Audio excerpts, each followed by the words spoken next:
All right, good morning. Doc D here. It is Wednesday, April 1st, and today is the second in our series of online videos for SYS 101. Today's topic, and probably Friday's topic, and maybe even Monday's topic, we'll be talking about quality management. So the goals for today is we're going to learn about actually what quality management is.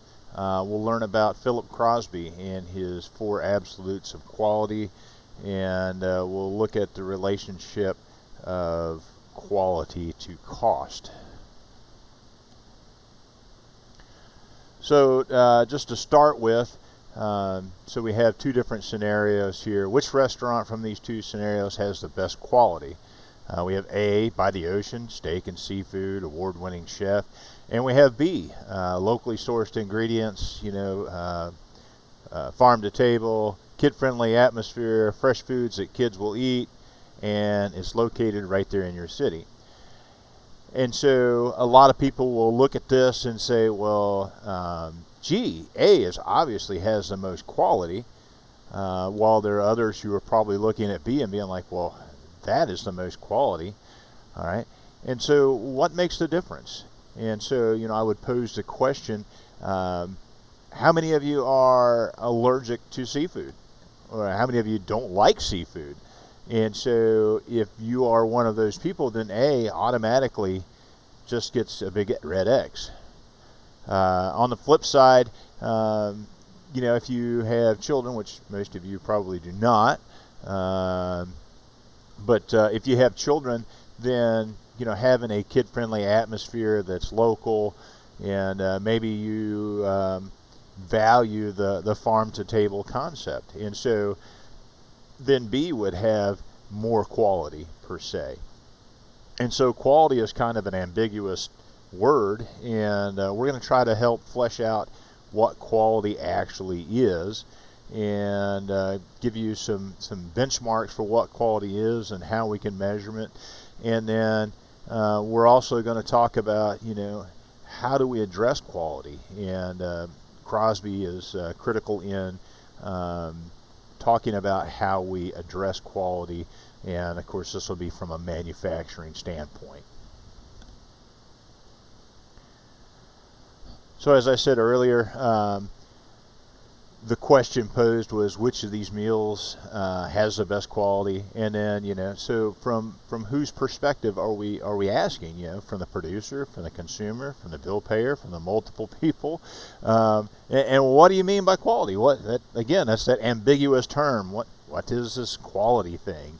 All right, and so hopefully we'll be able to answer that question for you today to kind of get an idea of what quality really is.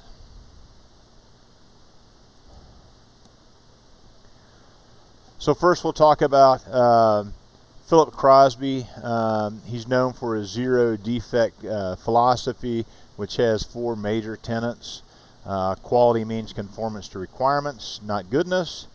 Quality is achieved by prevention, not appraisal.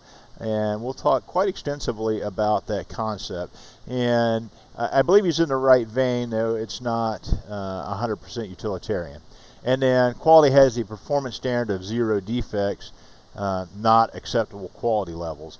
And when I first started going through this material a year or so ago, and I was like, well, that's just not achievable. But he poses that question from a different perspective, and all of a sudden it all kind of falls into place. And so we'll talk about that more in quite a bit of detail. And then quality is measured by the price of nonconformance, not indexes. And we'll talk about that price of nonconformance, which really are intangibles in that, when you have a product that does not make the quality conformance cut and it makes it out, you suffer a price. There's a physical cost to that, and there's also intangible cost to that in damage to your reputation, etc. And we will talk about those in quite a bit of detail. All right, now I'm going to try to open up this wiki page. Great. All right, so Philip B. Crosby. If you search Philip Crosby, there's also an actor by the name of Philip Crosby. That's not the one we're concerned with. So some of the interesting things about Philip Crosby, has a very extensive resume, but he's a local guy. He actually, his first job in the field of quality was as a technician for the quality department at the Crosby Corporation in Richmond, Indiana. All right, and that was in 1952.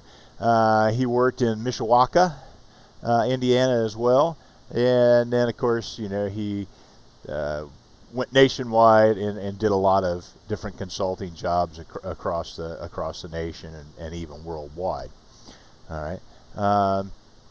So I always thought that was kind of a neat local tie-in, that, you know, here's a local guy who is really tied into the concept of quality, how we measure it, and what the price of not attaining our quality benchmarks is. So kind of cool. All right, let's go back to that. All right. I don't think I'm going to hit the 4 absolutes of quality management in detail just yet. We'll talk about those here in a little bit, probably in 3 or 4 slides, I think. All right. Crosby also is known for his 14 steps to creating quality, and I think that these hold true in today's world. And, you know, really he, like I said, he first came on the scene in the early 50s, and I think he died in 2001. But a lot of these you're seeing in use today in the industry. And so management committed to quality improvement, quality improvement team with representatives from each department, quality measurement, determine the status of quality throughout the company, determine the cost of quality, discover what action to correct a defect will result in a greater profitability, so forth and so on. Probably on Monday I will go through these and we'll talk about them in much greater detail. But yeah, I would encourage you to go ahead and read through these 14 steps that Crosby set out for us, and to kind of go through and what do they mean to you. All right, and again, you know, my intake on this is from a production, manufacturing, industrial standpoint, and I really believe that, you know, these are really some good nuggets that will help a company make the quality benchmark, which increases their profitability, increases their reputation, and you know, has the company from the bottom to the top in tune with what the company goals are to create, you know, a good quality product. All right, so anyhow, there we go. So again, we'll talk about that, I think, on Monday. So the question that I would pose, and this is much easier in a classroom format where I can actually get feedback from you, the students, but, you know, what experiences have you had with quality? What when you say the term quality, what does that actually mean? And you know, for different people, it means different things. So, you know, it's kind of a nebulous quality. All right. So again, I hope to help you flesh out what this quality thing means. And he's going to talk about quality is based upon meeting requirements, and we will actually have a lecture that deals solely with writing good requirements and identifying what those requirements are. But we will talk about that in quite a bit of detail. All right. So think about companies that you know that are known for producing high or low quality products. And so on the low quality product scale, what immediately comes to mind for me is that, there are a lot of very, very inexpensive products that are coming from China right now. And, as a maker, that's what I am. I make things. And so a lot of times I can buy a product from China that, depending upon what my requirements are, I might be able to achieve what I need with something that costs 10% of what it would normally cost on the U.S. market. All right, that's if I'm willing to wait for a couple weeks for it to ship over. So on the low end of that, high end, what comes immediately to mind for me is the Apple products. The iPhone, the iPod, even though the iPod is pretty much defunct at this point because nobody uses them anymore. But high value. They're known for quality outside of the updating issue, which we've talked about in previous classes. But those are just two that I think of right off the top of my head. And so when we think about those, how do we define that term quality when we're looking at those? And so I said, in my little spiel there, I said, that for the low end China stuff, if it'll meet the requirements of what I need, then sometimes it's a good value. But you also have to be realistic that you're not getting the best quality stuff most of the time, and I'm sure there are times where that doesn't hold true. But all right, so right along that same vein, list some of the countries that are known for producing high or low quality products. So one of the things that we talked about in the lecture on Monday was Swiss watches, and how they were known to be of high quality, high value. So another, again, from my perspective as a maker, as a person who makes things, Germany. German machinery is known, and if you think about German sports cars, they are known for high quality. All right, and then on the flip side of that, we look over at China, and you can buy knockoff Chinese-made stuff literally for pennies on the dollar. But again, you get what you pay for in the long run. And so there are cases where the value that you get will be sufficient to meet your requirements, but sometimes not. All right. So then I would pose the question, what makes something high or low quality? And so just think about that from your own perspective. How would you think about something that you've bought in the last, month? And, was it high quality or was it low quality? And why? How did you arrive at that determination that it was a high quality item or a low quality item, or that some features of it were high quality and some features were low quality? How did you determine that? All right. So that's a question for you to think about and kind of wrap your head around. How did you arrive at that? And so a lot of times, we as people, we'll take an item and, we'll try to use it for its intended purpose, or maybe not its intended purpose. And, when we come back and we're like, well, boy, this thing is just junk. All right. Well, why did we say it was junk? And, and that requires just a little bit of thought on our part to say, okay, how are you arriving at this determination that something is high quality or low quality? So on to our next slide.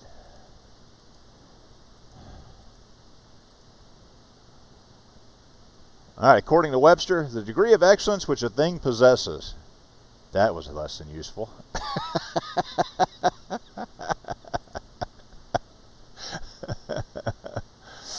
All right, a subjective term for which each person has his or her own definition. In technical usage, quality can have two meanings. The characteristics of a product or service that bear on its ability to satisfy stated or implied needs. There we go. Or a product or service free of deficiencies. All right. So we're going to talk more specifically about number one. All right. The characteristics of a product or service that bear on its ability to satisfy stated or implied needs. And so we're going to talk about requirements. And we already talked a little bit in previous lectures about looking at top level requirements, and that's where we're driving. That's where this is coming from, is that, you know, we define what the requirements are, and those requirements are things that our item must do, our product must do. All right, and so that's what this is based off of. We want to be objective. And so if we go back up here, you know, a subjective term for which each person has his or her own definition, and that's true in our own personal lives when we buy products. You know, it's a subjective term. What I might find to be complete junk, somebody else might think is the greatest thing in the world. All right, but it's due to our different perspectives and where we come from, our history, and what our planned usage for that item is. All right, so we want to be able to delineate that, and we want to try to make something that is not subjective but rather objective. And so we want to look at, and we want to state requirements. It must do this, it must do that. And so we'll have different types of requirements, so must-haves, and then there are other requirements that, you know, it should or could do this as well. All right. And so we'll talk about those when we talk about writing good requirements, but just kind of a prelude to that. So let's talk first about the history of quality. So here we have Deming developing statistical methods that improve the manufacturing quality. And so we talked about W. Edwards Deming in our first few classes, and we talked about him extensively. And he was very, very influential in doing that. And so his part of that was that, you know, as you recall, he was in Japan post-war. And so during that time, made in Japan was kind of like today's made in China. You know, you got something that's cheap, poor quality, and Deming was instrumental in bringing Japan into the world manufacturing marketplace. And as you recall, you know, he basically took Japan, which had been essentially bombed back to the Stone Age, and he brought them into the modern world of manufacturing, and that's where they've stayed. You know, Japan really is still on top of the game, and you know, they are known for making good quality cars, good quality products. All right, and so late 50s, Japanese develop and implement quality concepts. Again, this is under the tutelage of Deming. And then in the 70s and 80s, Japan really made a surge. And you know, I remember 1987. I was a junior in high school, and I bought a Toyota truck, a Toyota four-wheel drive truck. And you know, this was right after Back to the Future. So if you haven't seen that movie, go back, and, you know, at the end, that's my truck. So anyhow, so, you know, in the 70s and 80s, Japanese manufacturing quality surpasses America's. And, you know, there was quite a bit of research done, and, you know, what they were finding is that Japanese products were made to exceed expectations. And so, you know, one of the research done was that people were buying transmissions that were made in Japan rather than transmissions that were made elsewhere, because the Japanese transmissions, the other transmissions, everything met the requirements, but the Japanese transmissions actually exceeded those requirements, and their tolerances were much, much closer. And so they lasted longer, they were smoother, and so forth. And so, you know, So in the 80s, American quality gurus, started picking up on the fact that, hey, we're really getting our lunch ate by Japan, and they started looking at what Japan is doing and starting to implement some of those concepts here in the U.S., and that still goes on today.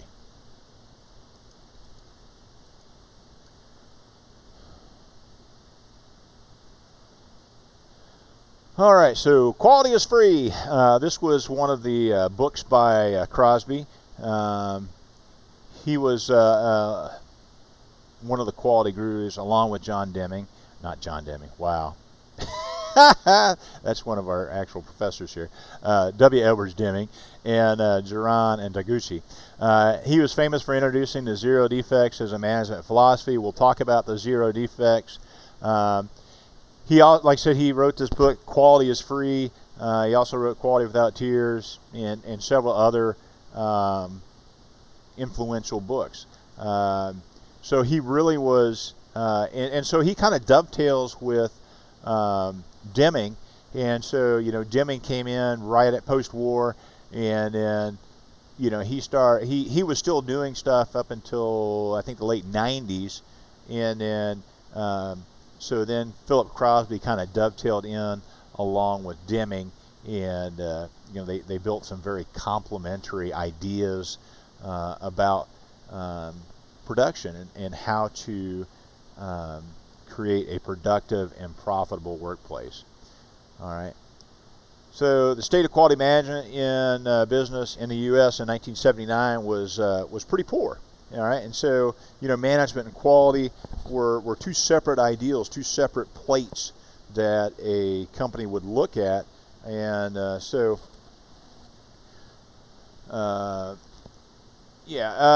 American autos lose market share for 20 years to Japanese imports until the early 1990s, and even so today, the Japanese import market is still very strong, and they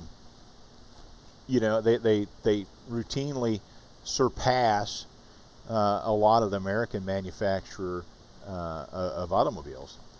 All right, and quality was often considered an inspection at the end of a process, and so what that means is that, and so if we just take cars and look at that, so. What they would do is after a car came off the assembly line, they would have somebody go through and inspect the overall quality of the car. Well, as you might expect, what that doesn't do is it doesn't find underlying issues that are not readily available at the surface. And so, and I can say this, I bought a car 25 years ago, and brand new. And I bought it in the summer, and every time I turn on the air conditioning, it got just this horrid smell. And so after 3 or 4 days of this and it not getting any better, I took it back to the dealer, and so what they did is they tore it apart, and what they found was that some worker had laid down a fish sandwich inside the air conditioner duct during the process of assembly, and that's where it's at. And so then when you turn on the air conditioning, the air is blowing over this putrid sandwich and causing them just the most awful smell ever. All right, so what we're going to talk about is implementing quality as a way of life, as a way of work, and so that quality is going to be integrated in at the very basic level all the way through to the top. And so if you do that, you save a lot of rework, you save a lot of unintended cost, because what did I think after I bought this car, and there's a sandwich in wouldn't buy that kind of car again. All right, so something to think about.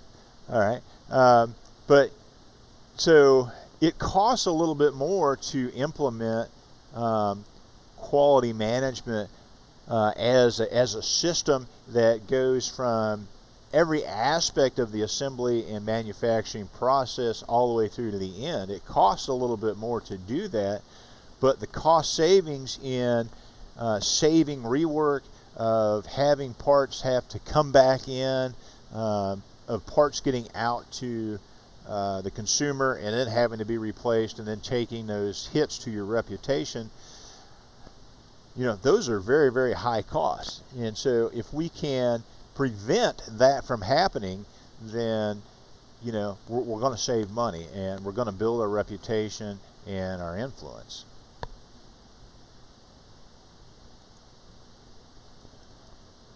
All right, so now let's talk about Crosby's 4 absolutes. You'll see a little bar down below. You must know these. You will see these again, I guarantee you. So you might as well memorize them and get prepared.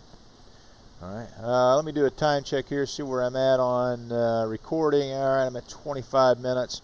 I'm probably going to go about 35, maybe 40, and call it good on this video, and then we'll pick it up again for Friday. All right. So Crosby's 4 absolutes. The definition of quality is conformance to requirements, and that really is the central tenet. All right, and so we are going to talk about that. We'll have several lectures that talk about defining good requirements. What are requirements? How do we write them? How do we figure what they are? And we've already kind of touched on this in previous lectures. You know, when we looked at the V curve there in defining top-level requirements and all that good stuff. So this is just going to be kind of a continuation of that and a fleshing out of this. And then, you know, the not goodness part there. All right. Well, what is goodness? Well, that's subjective. All right. The system of quality is prevention, not appraisal. All right, and we'll talk about this quite a bit. And I just actually talked about that as far as, you know, as an auto manufacturer. So what's the difference between prevention and appraisal? So prevention is a system that's installed, and it is installed at all levels of the manufacturing process, and even can be pushed out to the suppliers, so that, you know, you're tracking every single piece that comes in, and then every process that happens to that piece as it goes towards the creation of your final product. All right, so that's prevention. Now appraisal, we still have to have appraisal. All right, and so appraisal is at specific points through the manufacturing process, we actually have to pick up parts, and we have to look at that part and see, you know, are there things that are going on that could contribute to our part being out of conformance. All right, and there are a lot of things that can lead to that. And so just again, you know, this my perspective is from a production standpoint, because that's really kind of where my background is. But so we're tracking this prevention all through the parts, and so, but we also have to have that appraisal where we're actually pulling parts off, and we're gauging parts, we're measuring parts, we're test fitting parts. And so what can happen is that you know, from a manufacturing standpoint, is that as tooling wears, parts will start to either grow or shrink within their conformance standards, meaning that so there's typically a range of measurements. So if I were making a gear to fit within a system, right? Well, the size of the teeth on that gear, they're not absolute, all right? They're not exactly this. Those teeth will be within a range, an acceptable range. And so as the tooling wears, or even as the machine wears, because every time we use a machine, all right, there are moving parts that have wear. And so as that goes, it's cumulative, right? And so as we're going through, and it's doing the exact same thing each and every time, but as the machine wears, so then what happens is that the dimensions of our part will start to stray, and they'll start to drift from what they originally were. Now, they may still be within meeting the requirements, all right, but we want to ID that early on. So the sooner that I find that dimensions are starting to drift, I can look at why are they starting to drift, and then I can take preventative action. All right, so you see we've got to have appraisal also to be able to do more preventative action. All right, so but as soon as I recognize that, hey, these tolerances are starting to drift, all right, and I can start identifying where that drift is coming from, and then I can take corrective actions and hopefully bring everything right back to what our central dimensions were to start with. All right, and so by doing that, we prevent a run of parts that got out the door because that dimension kept slightly drifting. All right? I hope that makes sense, and we'll talk about that again in the future. All right, let's see. The performance standard is 0 defects. That's not close enough, or not that's close enough. So we'll talk about this. When I first started going through this material, I was like, the cost of 0 defects is extremely high. All right, it can be achieved, but the cost is extremely high. For example, back in my much younger years, right out of high school actually, I worked for a defense contractor and was making 20 millimeter ammunition. And so the requirements of that contract was that every single round had to be inspected and gauged, i.e. measured. And we measured for concentricity so that, I think that they could be, boy, a long time ago, I think it was 3 to 4 thousandths out, all right, which that's 0.003 inches. But the cost of that, so not only did we have the actual manufacturing of the product, which is expensive as it was, all right, but then after all that, the final product had to be inspected, every single one. And I don't know how many million we put out, but every single round that was put out was inspected. All right, and the cost of that, I don't know what that contract was, but it was very, very expensive. All right, because you have to pay for that 0 defects. All right, now there are industries where 0 defects has to be achieved.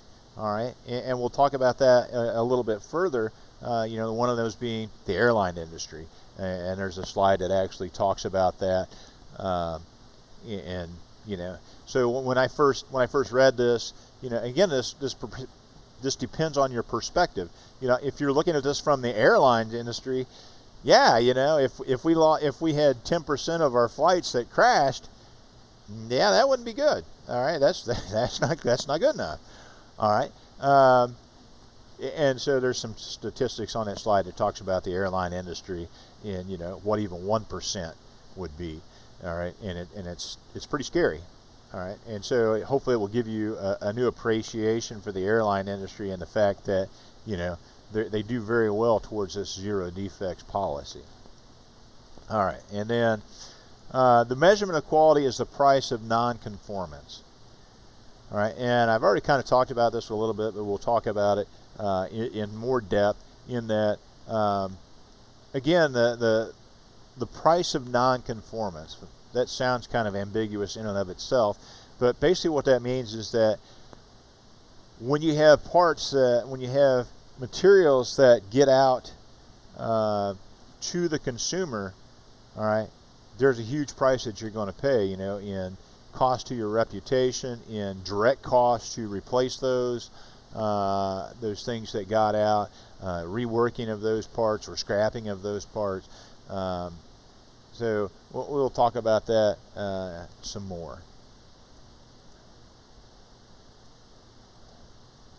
All right, let's see here. Quality assumptions. There are a lot of erroneous assumptions that people have about quality.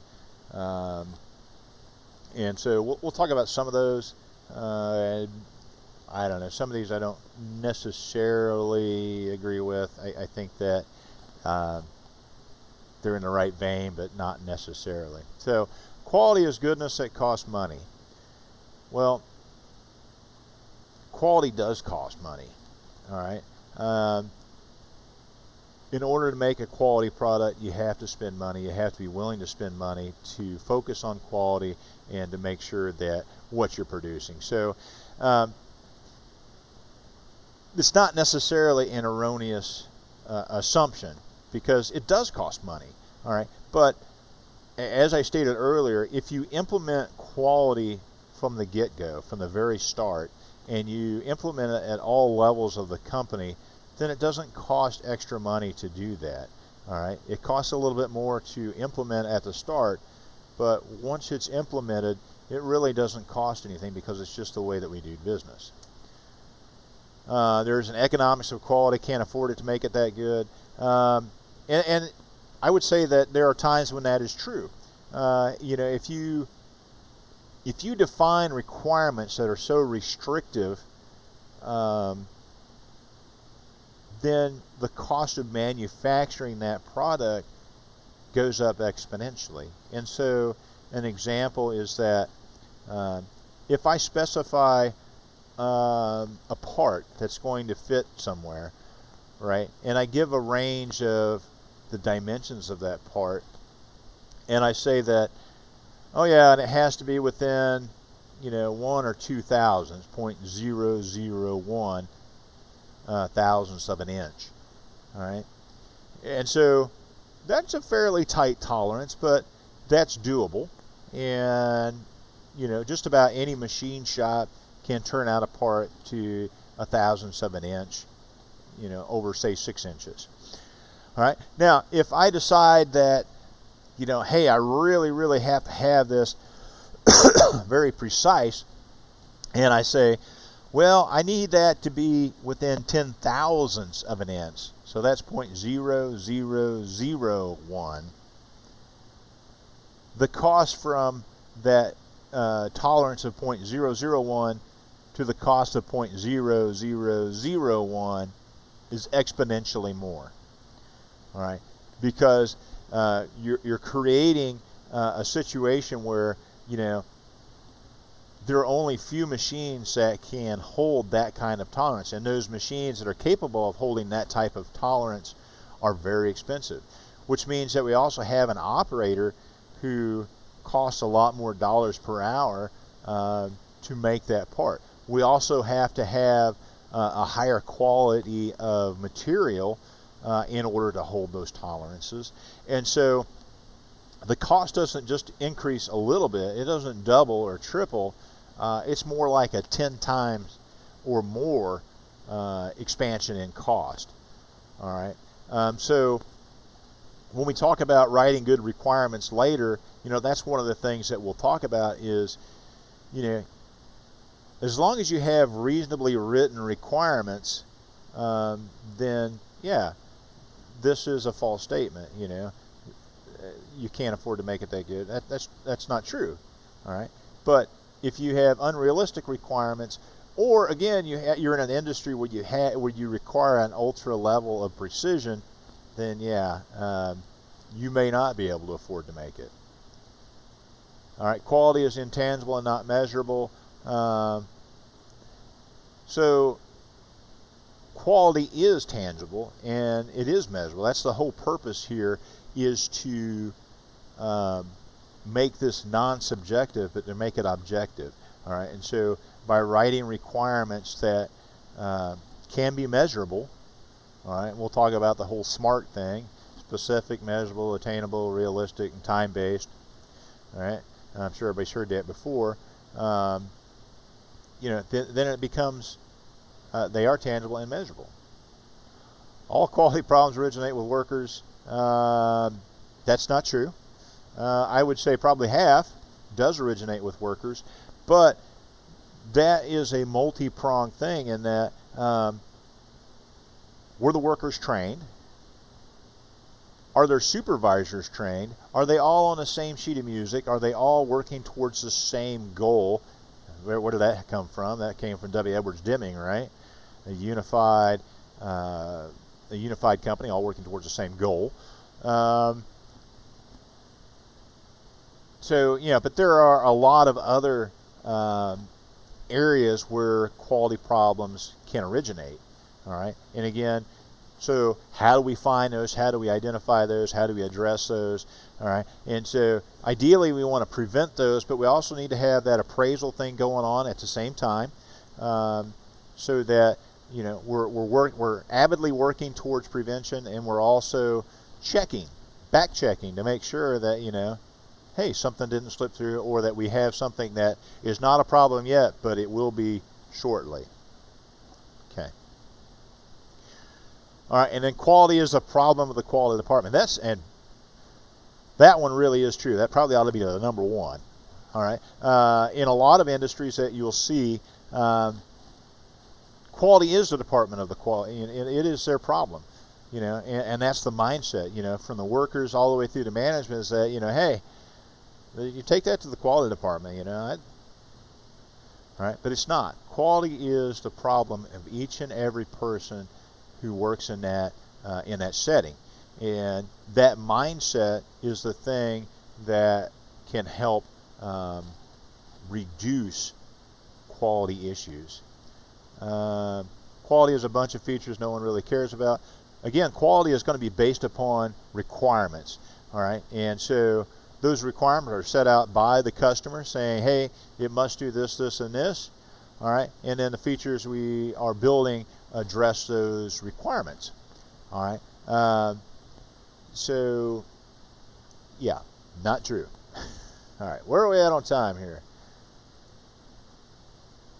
Oh, we're at 41 minutes. Okay, I think that's probably a good place to end this.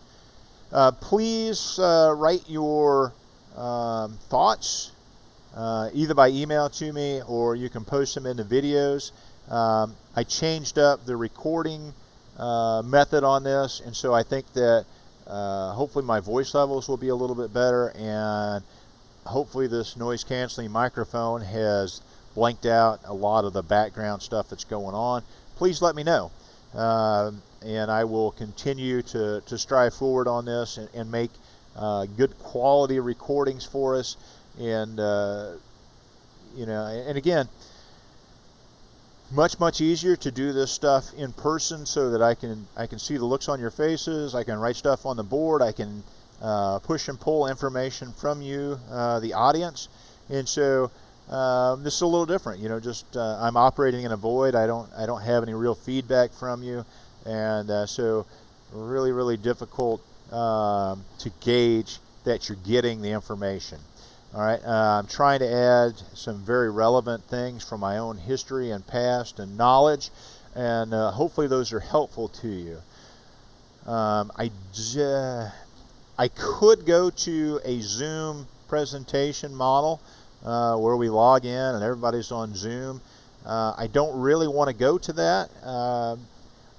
I'm here at our class time anyhow, so it's not a big deal in that aspect, but I know that if I were at home doing stuff, it would probably be inconvenient to have to say, oh, my 11 o'clock class is going right now and I need to log into Zoom.